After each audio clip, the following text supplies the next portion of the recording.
আসসালামু আলাইকুম এভরিওয়ান, সবাই কেমন আছেন? আজকে আমি আপনাদেরকে বিয়েবাড়ি কিংবা বাবুর্চিদের মতো চিকেন রান্না করে দেখাবো।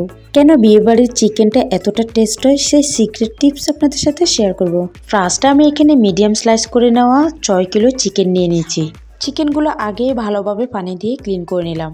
চিকেনগুলো ম্যারিনেট করে নিতে হবে, তার জন্য ফার্স্ট আমি এখানে পরিমাণ মতো লবণ দিয়ে দিলাম, 2 টেবিল চামচ হলুদের গুঁড়া দিয়ে দিচ্ছি অ্যান্ড সাথে দিয়ে দিব 2 টেবিল চামচ মরিচের গুঁড়া। সরিষার তেল দিয়ে দিব 2 টেবিল চামচ। তেলটা ব্যবহারের ফলে চিকেনটা যখন ম্যারিনেট করে রাখবেন তখন দেখবেন চিকেনগুলো একদম সফট হয়ে আসছে। 1 টেবিল চামচ রসুন বাটা এবং 1 টেবিল চামচ বাটা মশলা দিলাম। সম্পূর্ণ মশলা মাংসের সাথে ভালোভাবে মিশিয়ে নিচ্ছি।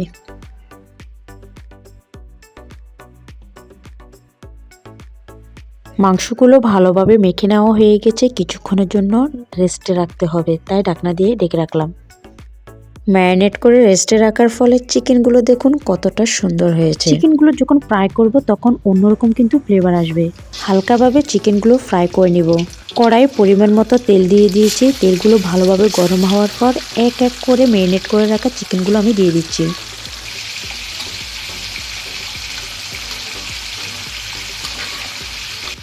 চিকেনের এক পাশ হওয়ার পর এখন আমি চিকেনগুলোকে উল্টে দিচ্ছি।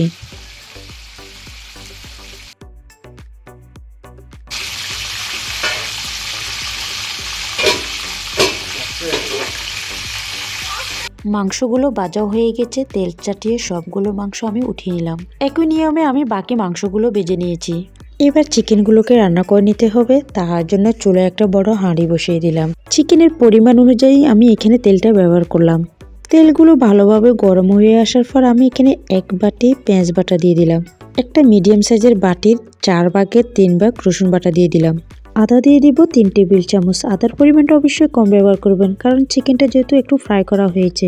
বাটা মশলা দিয়ে দিব 1 বাটি। আচ্ছা, চাইলে আপনারা বাটা মশলার পরিবর্তে গুঁড়া মশলাটাও ব্যবহার করতে পারবেন। 4 টেবিল চামচ কাজু বাদাম কাঠবাদাম বাটা দিয়ে দিলাম, সাথে টক দই দিয়ে দিলাম 4 টেবিল চামচ।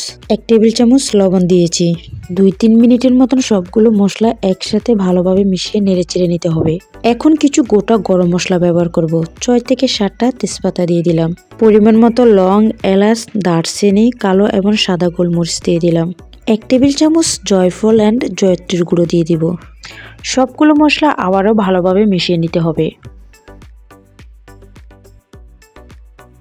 হলুদের গুঁড়া দিয়ে দিচ্ছি 2 টেবিল চামচ এবং 1 টেবিল চামচ মরিচের গুঁড়া দেব।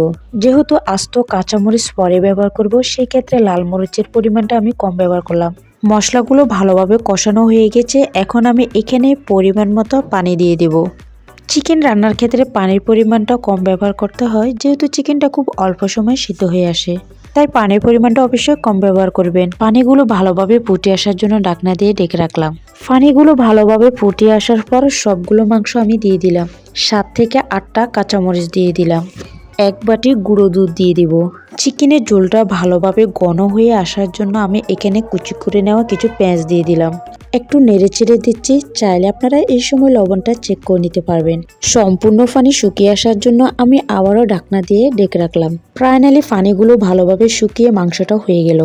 দেখুন মাংসের কালারটা কতটা সুন্দর হয়েছে, একদম লাল লাল হলো। চিকেনগুলো কিন্তু একটুও ভেঙে যায়নি। যারা আপনারা বিয়েবাড়ির মতন চিকেন রান্না করতে পারেন না, এই নিয়মে একবার রান্না করে দেখবেন, অনেক মজা হবে। সবাই ভালো থাকবেন। আল্লাহ হাফেজ।